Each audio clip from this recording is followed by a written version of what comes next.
এর থেকে সহজ মটর পনিরের রেসিপি আর কিন্তু কোথাও পাবেন না। তো চলুন শুরু করা যাক মটর পনির।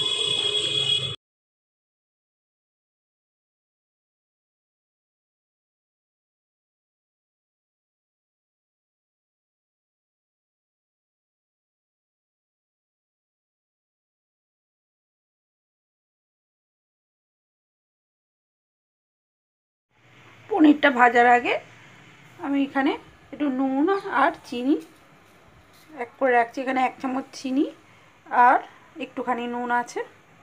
তো চীনাবাদাম, কিশমিশ, 1 ইঞ্চি আদা, আর এখানে আছে মটরটা আমি ছাড়িয়ে নিয়েছি। তো চলুন শুরু করা যাক। প্রথমে এটা বেটে নেব। এখানে জল গরম করে নিচ্ছি আমি। জলটা গরম হয়ে যাক। জল গরমটা নুন চিনির মধ্যে জল গরমটা দিয়ে দেবো। পনির ভাজার জন্য কড়া বসিয়ে দিয়েছি। এর মধ্যে দিয়ে দিলাম তেল।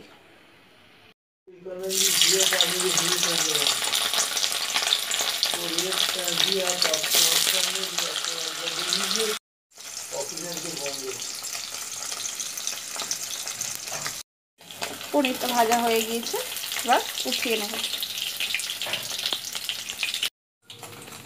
নুন চিনি দেওয়া জলের মধ্যে দিয়ে দিচ্ছি।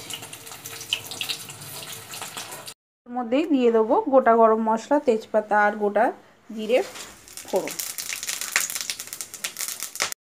গোটা মশলাগুলো ভাজা হয়ে গিয়েছে। এবার যে পেস্টটা করে রেখেছিলাম কাজু নয়, বাদাম, কিশমিশ, পোস্ত আর আদা, সেই পেস্টটা দিয়ে দেবো। নিয়ে নুন দিয়ে দেবো স্বাদ মতো। অল্প করে নুন দেবো, কারণ ওই যে জলটা আমি পনিরটা ভিজিয়ে রেখেছি ওই জলটাও কিন্তু এই তরকারির মধ্যে দিয়ে দেবো। তাহলে আলাদা করে নুন চিনিটা আর দিতে হবে না, ওই জলটাও নষ্ট হবে না।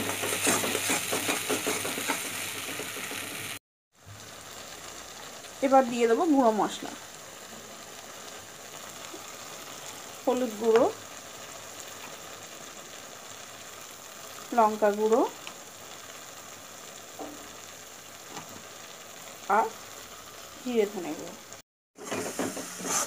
খুব ভালো করে কষিয়ে নেব। অল্প জল দিয়ে দেবো।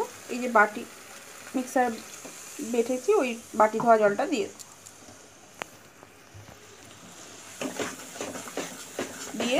যতক্ষণ না তেল ছেড়ে যায় ততক্ষণ কষিয়ে নেব। মশলা থেকে খুব ভালো করে তেল ছেড়ে গেছে। এবার যেই জলটা পনিরটা ভিজিয়ে রেখেছিলাম সেই জলটা দিয়ে দেবো।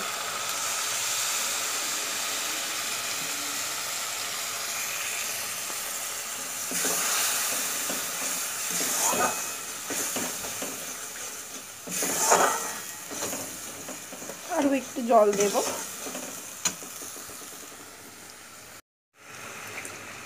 আর অল্প জল দিয়ে দিলাম, কারণ এটা ঠান্ডা হয়ে গেলে অনেকটাই জমে যাবে, তখন গ্রেভিটা কমে যাবে। এবার দিয়ে দেবো কড়াইশুঁটিগুলো।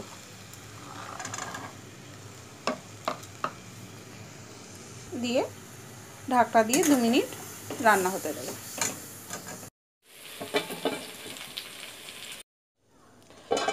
2 মিনিট হয়ে গিয়েছে।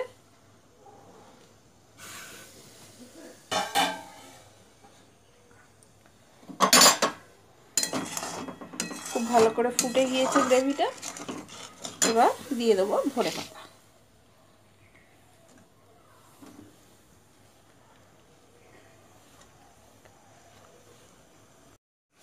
দিয়ে দেবো পনির।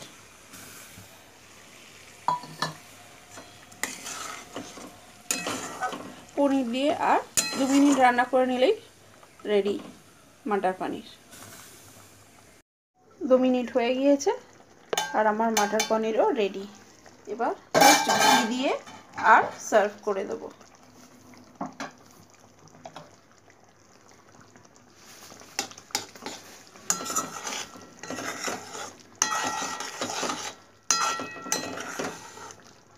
তো চলুন এবার নামিয়ে দিই।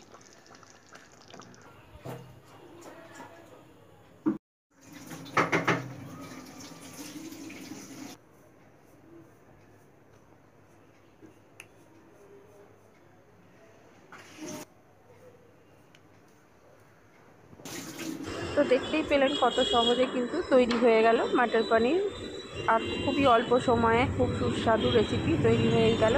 তো চলুন, রেসিপিটা যদি ভালো লেগে থাকে অবশ্যই লাইক শেয়ার আর সাবস্ক্রাইব করে আমার পাশে থাকবেন, আর পাশে থাকা বেল আইকনটি টিপে দেবেন, তাহলে সবার আগে আমার ভিডিও আপনার কাছে পৌঁছে যাবে।